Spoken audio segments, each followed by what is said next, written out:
অসাধারণ একটি দৃশ্য নিয়ে আপনাদের সামনে ভিডিওটা শুরু করলাম। জানি ভয়েসটা কিরকম হবে, মানে জানি না যে ভয়েসটা কিরকম হবে, তারপরেও ভিডিওটা করতেছি। এই বিকেলের আবহাওয়া তো ভিডিওর কোয়ালিটিও সেরকম হবে না, তো আপনাদের সাথে একটু শেয়ার করার জন্য ভিডিওটা করতেছি। মানে আমাদের অঞ্চলে দাও, চলো ধরো, এটা ধরো, দেখেন কি অবস্থা বড়ই নিয়ে যাওয়ার জন্য। চলো চলো আগে চলো, বড়ই নেওয়ার জন্য উল্টে পথে যাচ্ছে, যাও উল্টে পথে, উল্টে পথে চলো, সামনে সাথে সামনে চলো।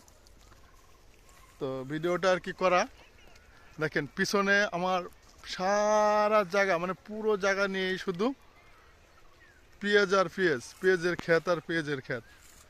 তো আমাদের অঞ্চলটা এই মুহূর্তে পেঁয়াজের মৌসুম। ব্লগ ভিডিও করার জন্য তো এরকম প্রস্তুতি নাই, তারপরেও দেখেন বড়ই নেয়, কি বলবো কথা, বড়ই নেয় ঠিকভাবে নিতে পারতেছে না, ধরো। হ্যাঁ, তো ওরকম ব্লগ ভিডিও বানানো হয় না। কি পড়ছে? না পড়ে না, শেষ হয়ে গেছে, চলো।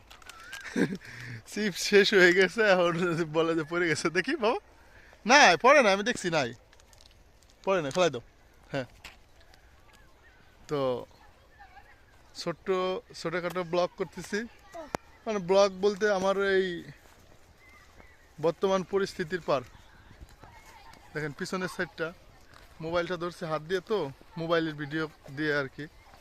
দেখেন পেঁয়াজের ক্ষেতগুলো এত সুন্দর, পেঁয়াজের ক্ষেতগুলো অনেক সুন্দর, রাস্তা দিয়ে হাঁটা কষ্ট হচ্ছে। চলো চলো চলো, পিছনের সাইডটা দেখানোর জন্য আমি শুধু ভিডিওটা করতেছি। মানে এত সুন্দর সুন্দর, দেখেন এত সুন্দর সুন্দর গাছ।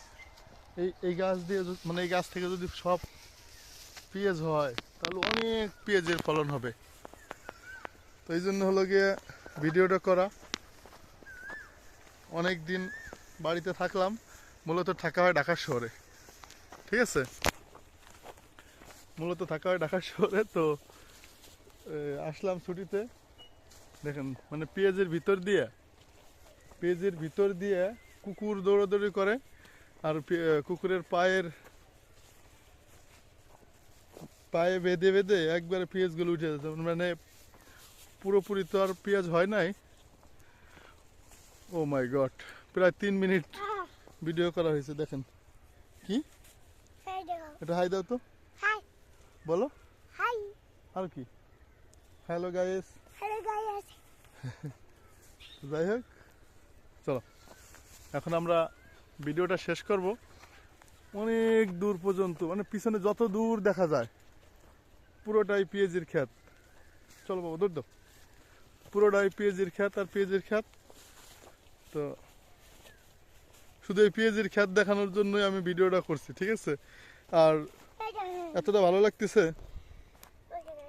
কি দেখাও, উঠে না উঠে না উঠে না, নষ্ট হয়ে গেছে। চলো চলো, আয় রে কাদা ময়লা হাত, চলো চলো। তো এই পেঁয়াজের ক্ষেত দেখানোর জন্য ব্লগ ভিডিওটা করা। এটা ব্লগ নাকি জানি না, কিন্তু আমার কাছে ভালো লাগলো এই দৃশ্যটা, যে এত সুন্দর পেঁয়াজ। এবারে আল্লাহর রহমতে আমাদের এই অঞ্চলে পেঁয়াজের ফলনটা অনেক ভালো হবে। তো আশা করি আপনাদের কাছে ভিডিওটা ভালো লাগবে। এখানে এই ভিডিওটা শেষ করতেছি। আল্লাহ হাফেজ।